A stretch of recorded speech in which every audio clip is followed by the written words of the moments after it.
नमस्कार, मैं हूं पवन त्यागी। फर्जी टीआरपी केस में ईडी ने बड़ी कार्रवाई की है और फक्त मराठी और महामूवी इनके ईडी ने 32 करोड़ रुपए की संपत्ति को अटैच किया है। जी हां, आपको बताएं कि फर्जी टीआरपी केस को लेकर ईडी बड़ी कार्रवाई कर रहा है और संपत्तियों की जांच कर रहा है कि ये जो संपत्ति इन्होंने 2 नंबर में कमाई फर्जी टीआरपी के बेस पर, यह संपत्ति कमाने का जरिया क्या था और इस संपत्ति में से किन किन लोगों को हिस्सा दिया गया। क्योंकि आपको बताएं कि फर्जी टीआरपी केस तब सामने आया था,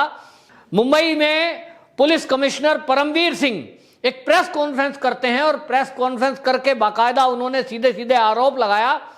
कि एक फर्जीवाड़ा हुआ है टीआरपी के गेम में और चैनलों ने, कुछ मूवी के चैनल ने और समाचार चैनलों ने फर्जी टीआरपी के लिए लोगों को रिश्वत दी है और उसके लिए हंसा रिसर्च ने एक हमारे पास एप्लीकेशन दी है जिसकी हमने जांच की और उस जांच में पाया कि रिपब्लिक चैनल उसके लिए जिम्मेदार है। अब यह जब खुलासा हुआ, इसके बाद रिपब्लिक चैनल ने अपने सोर्सों से ये जानकारी इकट्ठा की और हंसा रिसर्च का वो पेपर ऑन एयर अपने चैनल पर दिखाते हुए दावा किया कि हंसा रिसर्च ने इस तरह की कोई एप्लीकेशन मुंबई पुलिस को नहीं दी है जिसमें कि रिपब्लिक का नाम हो, और नाम था उसमें इंडिया टुडे ग्रुप का, जो कि कई बार जिक्र किया गया था। और पूरा मामला यह था कि कुछ चैनल जो टीआरपी को नापती है, जिसको आप एक बता सकते हैं कि सेटअप बॉक्स की बराबर में एक बॉक्स लगता है, एक डिवाइस लगता है, उसको बारोमीटर बोलते हैं और वो बारोमीटर घरों में लगाया जाता है। कितने घंटे कौन सा चैनल देखा गया उससे वो नापा जाता है। लेकिन हंसा रिसर्च ने पाया कि उनका एक कर्मचारी कुछ लोगों को रिश्वत दे रहा है और रिश्वत दे करके उनको इंडिया टुडे ग्रुप के चैनल देखने के लिए कहा जा रहा है, और इसके बेस पर कुछ लोगों को पैसे दिए गए, वो अपने घर में नहीं भी हैं, चैनल नहीं भी देख रहे हैं, तो भी वो अपने चैनल पर इंडिया टुडे ग्रुप आज तक का चैनल लगाकर छोड़ देते थे और बारोमीटर में ये आ जाता था कि सबसे ज्यादा देखे जाने वाला चैनल कौन है, आज तक इंडिया टुडे। अब इस वजह से टीआरपी में नंबर 1 चल रहा था आज तक, और आज तक नंबर 1 है ये सभी देशवासी मान रहे थे। लेकिन हंसा रिसर्च जो कि इस काम में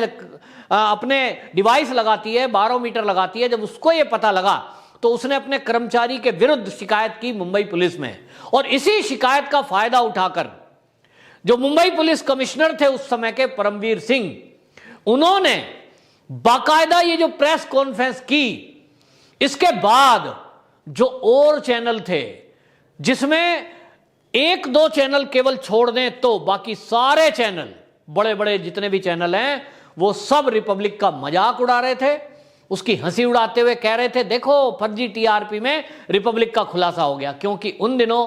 रिपब्लिक चैनल एक ऐसा था, अर्नब गोस्वामी का पूछता है भारत प्रोग्राम एक ऐसा था जो सबसे ज्यादा देखा जा रहा था और वो टीआरपी में नंबर 1 चल रहा था। ये जो नंबर 1 चैनल आया रिपब्लिक, इस रिपब्लिक को कोई जानता भी नहीं था, लेकिन रिपब्लिक हिंदी होने के बाद पाल घर में जो साधुओं की हत्या होती है उस मुद्दे को प्रमुखता से अर्नब गोस्वामी ने उठाया था और पूछता है भारत में लगातार सवाल पूछे थे, और उसी सवाल पूछने में उन्होंने सोनिया गांधी का पहले वाला नाम ले लिया था, जिसके कारण उनके ऊपर एफआईआर भी की गई थी।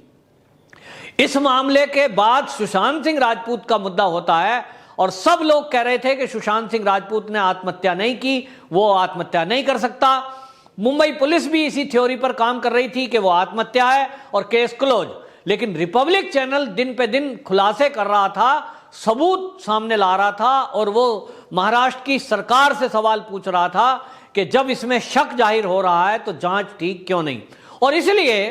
रिपब्लिक चैनल से एक तरह से महाराष्ट्र की पूरी सरकार चिढ़ गई। हमने देखा कि किस तरह से नवाब मलिक का वीडियो वायरल हुआ था, स्टिंग ऑपरेशन वायरल हुआ था, और कांग्रेस के लीडर का वह वीडियो वायरल हुआ था जिसमें वो कह रहे थे कि रिपब्लिक तो गया, अर्नब गोस्वामी तो अब सुसाइड कर लेगा। इस तरह की प्लानिंग थी जिसको लेकर अर्नब गोस्वामी ने भी आरोप लगाए कि मेरे चैनल को बंद करने की साजिश की जा रही है। तो इस साजिश में जब साजिश का खुलासा हुआ तो यह अब पता लग रहा है कि इस साजिश में सचिन वजह और उस समय के पुलिस कमिश्नर परमवीर सिंह दोनों मिले हुए थे, और दोनों ने मिलकर वाकई में चैनल को बंद करने की सुपारी ली थी जिसकी वजह से एक के बाद एक वो अर्नब गोस्वामी के कर्मचारियों को परेशान कर रहे थे, थाने में बुला रहे थे, यहां तक कि जेल भी भेज दिया। और इन सब केसों में हद तब हो गई जब केंद्रीय सूचना प्रसारण मंत्रालय के अधीन इस टीआरपी केसों की जांच करने वाला बार्क, उसके डायरेक्टर को भी जेल में डाल दिया जाता है, यह कह करके कि अर्नब गोस्वामी और उनके बीच मेल का आदान प्रदान हुआ है, जिससे पता लगता है कि इन्होंने कुछ साजिश की है। और इसलिए अर्नब गोस्वामी ने जो बार्क के डायरेक्टर हैं उनसे बातचीत करके अपने चैनल को नंबर 1 कराया, जबकि वो बातचीत तब की थी जब ये ना तो सुशांत का मुद्दा था ना पालघर का मुद्दा था, और वो 2 साल पहली चैटिंग थी। लेकिन मुंबई पुलिस कमिश्नर को जैसे कि ये जिद थी कि उसको अर्नब गोस्वामी को जेल में डालना ही है, तो एक के बाद एक वो केस करते गए, एक के बाद एक आरोप लगाते गए। ये बात अलग है कि न्यायपालिका ने हमेशा अर्नब गोस्वामी को न्याय दिया, लेकिन फिर से एक बार अन्वय नाइक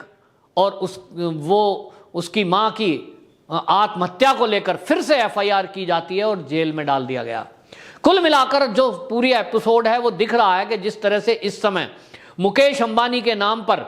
धमकाने, डराकर और पैसे उगाही का एक मामला सामने आया है, जिसमें अब खुलासा हो चुका है कि सचिन वजह इस तरह के काम में लिप्त रहता था और उसका साथ देते थे पुलिस कमिश्नर मुंबई के और सरकार में बैठे हुए लोग भी। तो अब ये फिर से मांग उठने लगी है कि इस फर्जी टीआरपी केस की भी ठीक से जांच हो। तो अब ईडी का जो एक्शन है, उस ईडी के एक्शन से अभी तक ये चीजें खुलना बाकी हैं कि इंडिया टुडे ग्रुप का किस तरह का हाथ था और इस पैसे के लेन देन में और कौन कौन लोग हैं। तो ईडी से जांच होनी है, पुलिस कमिश्नर की भी। लेकिन यह बड़ी कार्रवाई ईडी की तरफ से है कि 2 चैनलों को लेकर जो 32 करोड़ रुपए की संपत्ति अटैच की गई है, इससे पता लगता है कि ईडी अभी भी कार्रवाई कर रही है, हरकत में है। और इससे एक उम्मीद बंधी है कि रिपब्लिक चैनल जो परेशान किया गया था, जिसको बंद करने की साजिश की गई थी, अब उसके साथ न्याय होगा। वहीं आपको बताएं कि इस फर्जी टीआरपी केस को लेकर के उस समय भी महाराष्ट्र में बैठे हुए सरकार में नेता, चाहे वो उद्धव ठाकरे हो, चाहे वो संजय राउत हो, वो बार बार आरोप लगा रहे थे और बार बार आरोप लगा करके वो बार बार यही काम कह रहे थे कि इस केस में जो घपला हुआ है उसमें आप देखिए कि गवाहों को भी डराया धमकाया गया। आपको बताएं कि उस समय एक जो ये 12 मीटर में छेड़छाड़ करके टीआरपी बनाने की बात आई थी, तो उस समय तेजस सोलानी सामने आई थी, जिन्होंने कहा कि मेरे बेटे को कुछ पैसे दिए गए थे और उसमें कहा गया था कि इंडिया टुडे ग्रुप को ही आपको देखना है, इसी चैनल को लगा के रखना है। तो उसको भी डराया गया और मुंबई पुलिस ने दबाव बनाया कि वो अपने जो बयान दे रही है उससे वो मुकर जाए। यहां तक कि उसके घर में लेटर लेकर के गए पुलिसकर्मियों ने ये तक कहा कि आप इसको बदलिए। इसी तरह हंसा रिसर्च के लोगों पर भी बाकायदा थाने में बिठा बिठाकर घंटों मुंबई पुलिस में ये दबाव बनाया गया कि वो अपनी जो मूल एप्लीकेशन है उसमें बदलाव करे और रिपब्लिक चैनल का नाम लिखे। और ये सब किसके इशारे पर हो रहा था? तो सचिन वजह, उनके इशारे पर यह सब खेल रचा जा रहा था। अब यह खुलासे से पता लग रहा है कि किस तरह की कार्यशैली मुंबई पुलिस की और सचिन वजह की रही है। निश्चित रूप से